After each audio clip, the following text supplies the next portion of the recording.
इस वीडियो में हम समझेंगे आइसोटॉप्स, आइसोबार्स और आइसोटॉन्स। जैसा कि हम जानते हैं कि एटम्स तीन फंडामेंटल्स पार्टिकल्स से मिलकर बनते हैं। ये तीन पार्टिकल हैं इलेक्ट्रॉन, प्रोटॉन और न्यूट्रॉन। ये तीनों पार्टिकल के नंबर डिफरेंट एटम्स में डिफरेंट होते हैं। एग्जाम्पल के लिए कार्बन और ऑक्सीजन। कार्बन में 6 इलेक्ट्रॉन, 6 प्रोटॉन और 6 न्यूट्रॉन होते हैं। वही ऑक्सीजन में 8 इलेक्ट्रॉन, 8 प्रोटॉन और 8 न्यूट्रॉन होते हैं।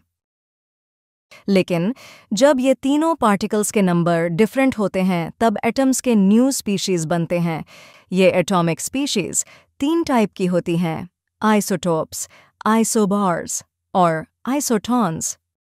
आइए इन्हें एक एक करके समझते हैं। आइसोटॉप्स।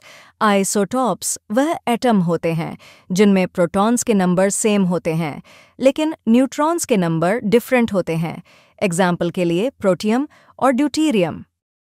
इन दोनों एटम्स में प्रोटॉन्स के नंबर सेम होते हैं जबकि न्यूट्रॉन्स के नंबर डिफरेंट होते हैं। इस वजह से इन एटम्स की केमिकल प्रॉपर्टी तो सेम होती है लेकिन फिजिकल प्रॉपर्टी डिफरेंट होती है। आइसोबार्स।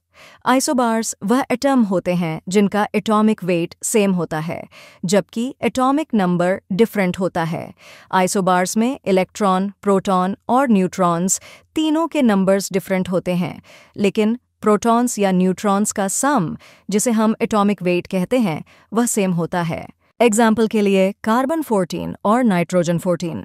इस एग्जाम्पल में इलेक्ट्रॉन, प्रोटॉन और न्यूट्रॉन्स तीनों के नंबर्स डिफरेंट हैं लेकिन प्रोटॉन्स या न्यूट्रॉन्स का सम यानी एटॉमिक वेट सेम है। आइसोबार्स में फिजिकल प्रॉपर्टी सेम होती है लेकिन केमिकल प्रॉपर्टी काफ़ी डिफरेंट होती है। आइसोटॉन्स। आइसोटॉन्स वह एटम होते हैं जिनमें न्यूट्रॉन्स के नंबर सेम होते हैं और बाकी सब एटॉमिक पार्टिकल के नंबर डिफरेंट या सेम हो सकते हैं। एग्जाम्पल के लिए ऑक्सीजन 16 और फ्लोरीन 17। इस एग्जाम्पल में ऑक्सीजन 16 और फ्लोरीन 17 में न्यूट्रॉन्स के नंबर सेम होते हैं। Thanks for watching. If you like this video, please like and subscribe our channel.